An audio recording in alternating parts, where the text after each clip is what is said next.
ಪ್ರಜಾಪ್ರಭುತ್ವ ಅಂದ್ರೇ ಗೊತ್ತಿಲ್ಲ ಇವ್ರಿಗೆ. ಪ್ರಜೆಗಳಿಗೋಸ್ಕರ ಮಾಡಬೇಕಾಗಿರೋದು ಅವರು ಪ್ರಜೆಗಳಿಗೆ ಮಾಡ್ತಲ್ಲ, ಅವ್ರವ್ರು ಮಾಡ್ಕೊಳ್ತಾರೆ. ಅದಕ್ಕೋಸ್ಕರ ಏನಕ್ಕೆ ಬರ್ಬೇಕು ರಾಜಕೀಯಕ್ಕೆ?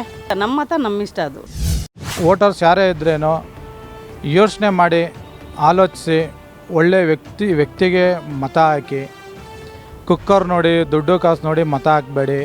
ಒಳ್ಳೆ ವ್ಯಕ್ತಿನ ನೋಡಿ ನೀವು ಮತ ಹಾಕಿ. ನಾವು ಕೇಳ್ಕೊಳೋದು ಅಷ್ಟೇ. ಕರ್ನಾಟಕ ವಿಧಾನಸಭಾ ಇದು ಮತ ಬರ್ತಾ ಇದೆ, ಎಲೆಕ್ಷನ್ ಬರ್ತಾ ಇದೆ. ದಯವಿಟ್ಟು ಒಳ್ಳೆಯ ಅಭ್ಯರ್ಥಿಗಳನ್ನ ಆರಿಸಿ, BJP ಇರ್ಬೋದು, JDS ಇರ್ಬೋದು, ಕಾಂಗ್ರೆಸ್ ಇರ್ಬೋದು, ಯಾವುದೇ ಆದರೂ ಒಳ್ಳೆಯ ಅಭ್ಯರ್ಥಿನ ಆರಿಸಿ ದಯವಿಟ್ಟು ಜನಗಳು ಓಟ್ ಹಾಕ್ಬೇಕಂತ ನಾನು ಮನವಿ ಮಾಡ್ತಾ ಇದ್ದೀನಿ. ದೊಡ್ಡ ದೊಡ್ಡ ನಾಯಕರು ಸೀರೆ ಕೊಡ್ತಾರೆ, ಕುಕ್ಕರ್ ಕೊಡ್ತಾರೆ, TV ಕೊಡ್ತಾರೆ ಅನ್ನೋದಕ್ಕಲ್ಲ. ಒಂದು ಕೆಲಸ ಮಾಡುವಂಥ ವ್ಯಕ್ತಿ ಒಳ್ಳೇದಾಗಬೇಕು. ಬಡವ್ರ ಬಗ್ಗರಿಗೆ ಒಂದು ಒಳ್ಳೇದು ಮಾಡೋವಂಥವ್ರಿಗೆ ಅಂಥವ್ರಿಗೆ ಓಟ್ ಹಾಕಬೇಕು.